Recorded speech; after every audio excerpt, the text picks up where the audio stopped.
Hello, folks. This is requesting CAT 2024 response sheets. Right? So, do upload them. I'm sure you've all seen your answer keys, your response sheet, and you've thought about what percentile ranges you can get and whether it'll clear cutoff. What is the scenario analysis? Where can you get a call from? All of that. And so, we're going to have a one request from you. Please do submit your response sheets. And so, what do we promise to do? We will not contact you, and I'm not going to find any mechanism to reach out to people who have submitted their response sheet. Will not share the data, and that kind of stuff is. Let me make it very clear. We're not doing this because we're very virtuous. We don't have the technical capability to reach out to people who have submitted their response sheet. So therefore, we'll anyway not do it because we can't do it.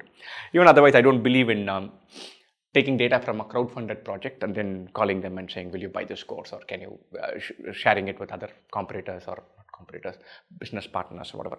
So we won't do it. We won't contact you on the basis of what you have submitted. Not now, not ever. And so we'll give broad percentile ranges here for sure, which will be given to you saying what percentile range can be predicted. I'll go into slightly deeper detail a little later on in this video. What I'm very keen to do, what I'm very particular to do, which is I think Raghu and Jatin are also super keen to do, is to do accuracy analysis and difficulty analysis on questions. And so there's some beautiful questions. It's all a bunch of them for our videos and when I was taking the exam. I got a question wrong in the exam. Then I saw my response sheet and I was convinced that my original answer was still correct. I sent it to 3-4 people. They all came back reassuring me. And they all said, look, this answer is right. I don't know what's happening to that. And then I saw the revised, clear, final response sheet that also disagreed with my answer. I was like, look, this is seriously funny. And then I went over it all over again, the math question. And their response was correct. It was a beautiful question. And I got it wrong first time, I got it wrong later on, I got it wrong the third time, and the 3-4 people whom I shared it with, all of them got it wrong. And so there's some 1 or 2 questions that are brilliant, that are catching us off guard. I want to dive into that and then say, hey, how do we prepare to tackle even these questions? And what is the accuracy rate of 22 questions that people have by and large attempted in quant? Where are the errors coming from? What is the kind of level of difficulty based on the number of attempts? Are people attempting arithmetic more or geometry more or number systems more? We can do all of that. We have data, and I'm very, very, very keen to do that. As a simple promise to all of you, we will share all the takeaways and we'll share the data as much as possible. We'll definitely share the takeaways and say these 3 questions were the toughest, these 3 were the easiest, these had the most accuracy, least accuracy, these were the most attempted, least attempted. All of that we'll hand over, do some nice charts and pictures and all of that. Maybe a week's time, 10 days time. There's no hurry to do this, there's no rush to do this, but I want to do it right and then bring it back and say, this is what we want to do. I'm very keen to do that. One of the reasons why I'm standing here and saying, please submit your response sheets is to do this. Right? So, because the percentile prediction thing is dicey territory. Right? So, now, why is it dicey territory? Lots of percentile predictions are there, right? So I like some mathematical ideas, so I'm going to detour into math. Right? So I learned these terms, significant digits and least count. Right? So when I was in school, and I got least count, but I simply didn't get significant digit, and I didn't get it. Right? So the idea is, suppose you say a number is 21.6, then you are suggesting confidence in 0.6.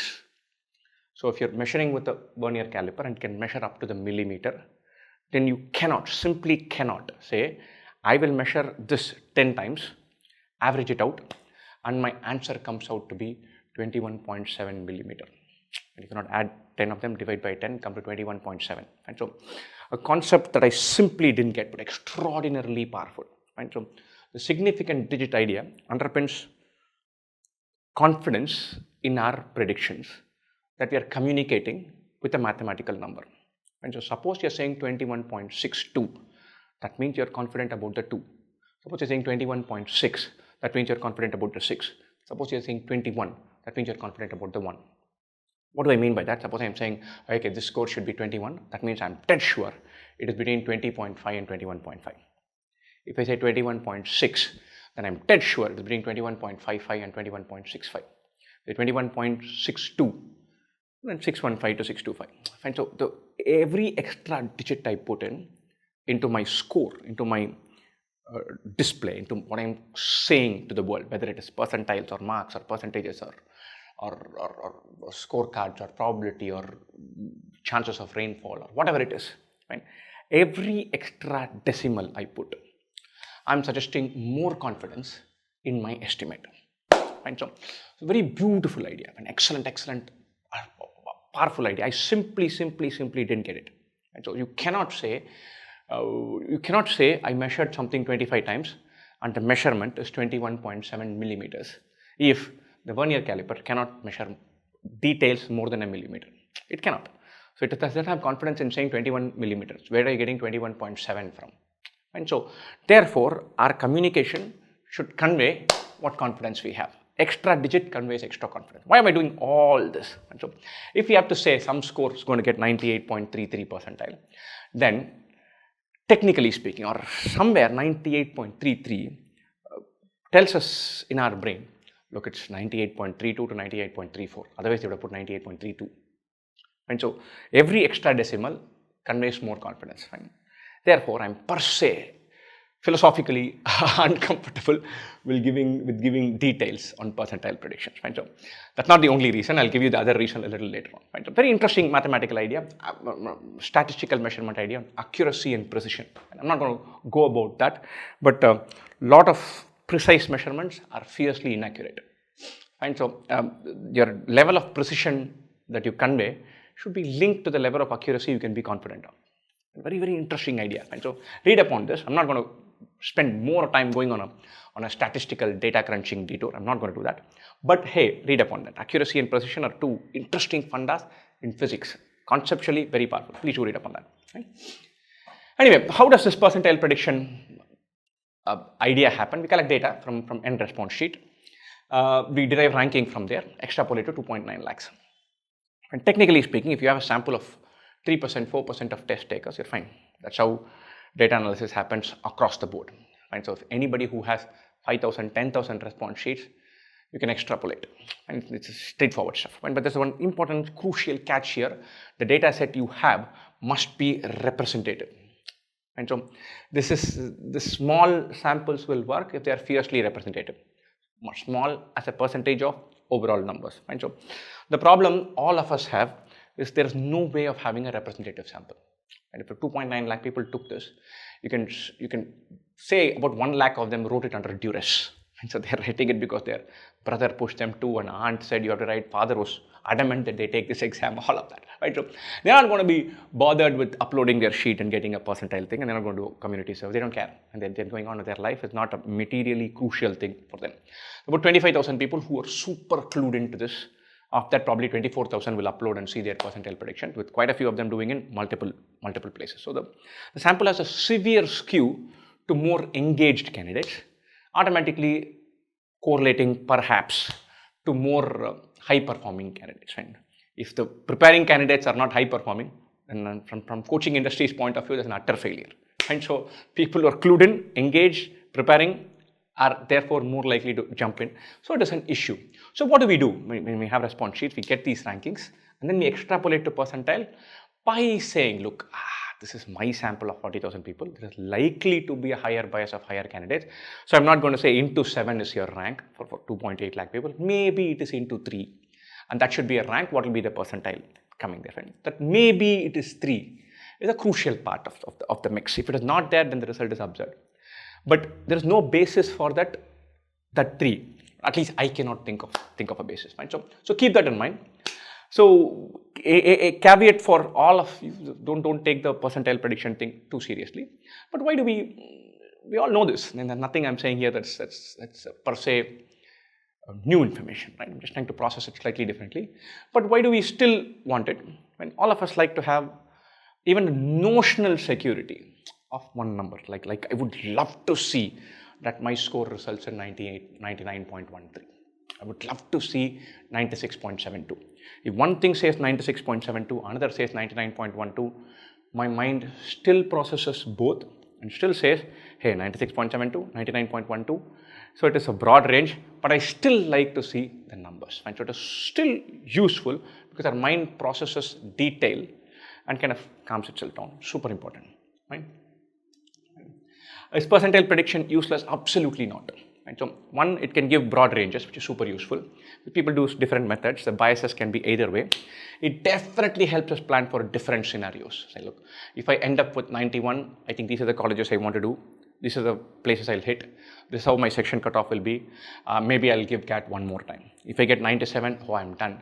I'll jump and take the best admit possible. I can go hand in my papers because I'm confident of getting something. So it can help us plan. It's super useful because it provides the range. More than anything else, it calms us down. It is very reassuring to click in, see something and get it validated by some form of expertise. And so it's super useful as an idea to say, hey, this is what this is saying, this is what that's saying. It's super useful. So not in any way dissing any of my competitors. They've done a wonderful job. I'm thankful for this because I don't look at their data too much, but I'll call them. I speak to them and say, look, what have you done? How would you handle this? Are you confident of this? I feel slot 1 was like this, slot 2 was like that. What are your guys saying? What do you think? Where are our biases likely to be? How confident are you of this number? We pick up the phone and talk to each other reasonably comfortably. So I'm very thankful that they have data and they're wonderful folks who will pick up the phone. If I call them, they'll happily talk with me and say, hey, this is what my data is telling me. What is your gut feel? We'll have a discussion and therefore both of us could end up with slightly better analysis of the overall thing. So I'm super thankful that they're friendly. Two, they have they're doing this prediction based on a rigorous mathematical approach. And three, they'll happily have a chat with me. Right? So I'm very happy that they've done this so that we have this anchor point. Right? So what will we do with predictions? Of course, we'll have a stab at this. We will make sure that prediction ranges are given once the data is given. But remember that we're going to publish broad ranges on the website. I'm not comfortable still saying this score will get 98.2. I'm comfortable saying if you're in slot 1 and you scored 78 marks overall, then your percentile range is likely to be between 83 and 88. That is fine. So we'll go there and create a mechanism for that to be clear, but not individual specific percentile predictors. Keep this in mind. This is data driven plus extrapolated. And so the plus extrapolated part is important to keep in mind. And so I don't want to communicate a confidence in the accuracy more than I have, and I don't have. So whatever I have, we'll put it there. Whatever, when I say I have, the guys in 2, I am the team, what the data says, what our conversation says, what the anecdotes say, what we have collectively, and say, hey, with all those caveats, we will share that data transparently and then do it there. And so individual percentile predictions, I'm saying this mark is directly pointing towards 97.82. We won't do that. We don't have the confidence to do that. Right? Why this video? Right? So why are we doing this? Right? So I'm uncomfortable with doing this with the data set we have or we will have.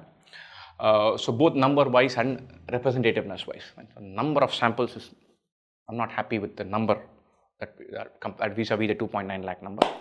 And I'm not happy with the representativeness. Both are serious problems. Both are problems that don't have an easy solution. Right? So I need another explanation for saying why individual predictions are not given. So we said, look, if you either give individual predictions or give a very good reason for not giving individual predictions. Therefore, this video is an explanation for, hey, this is why we're not saying 97.76. Very important to do that, right? More than all of this, one of the main reasons or primary reason I want to do this, I would really, really, really like to do the difficulty level analysis because there's a couple of questions that are there. They're fabulous. My gut feel is the accuracy rate on those questions are probably going to be 10%, 12%. So we need to get better at understanding that there is some catch somewhere in the question. We need to get better at figuring out that these kind of questions are tough. I'm sure if we kind of handle this data really well, in verbal we can say these kind of questions, the accuracy rate is 8%, stay the hell away from them, unless you're an absolute doyen. So focus on learning takeaways from the analysis that we can do with number of attempts and level of accuracy, and figure out what type of questions are lulling people into attempting them, but the error rate is high. What kind of questions people are staying away from, but accuracy is very high. So that we can say, go towards percentages, stay away from speed, time, distance. Geometry sometimes is juicy. And so that kind of analysis from an actual paper can be super rich for kind of taking stock of how we have done and setting the tone for next year, all of that. And so that I'm very, very, very keen to do. And for that, my data size is important, data representativeness less so. Of course, it's important, but less so. I want for us, the representativeness should be from among the preparing candidates. The serious candidates, how much have they attempted, what is their accuracy? And as long as it is consistent across questions, then overall inferences we don't care about. I'm not giving a prediction for performance ranking. I'm only thinking about which questions are tough, which questions are beguilingly, they look easy, but they're not. And I need to find a better word for that. And so I want to do some data crunching with that in mind. So please do send in your data sets. Right? So, thank you. Right?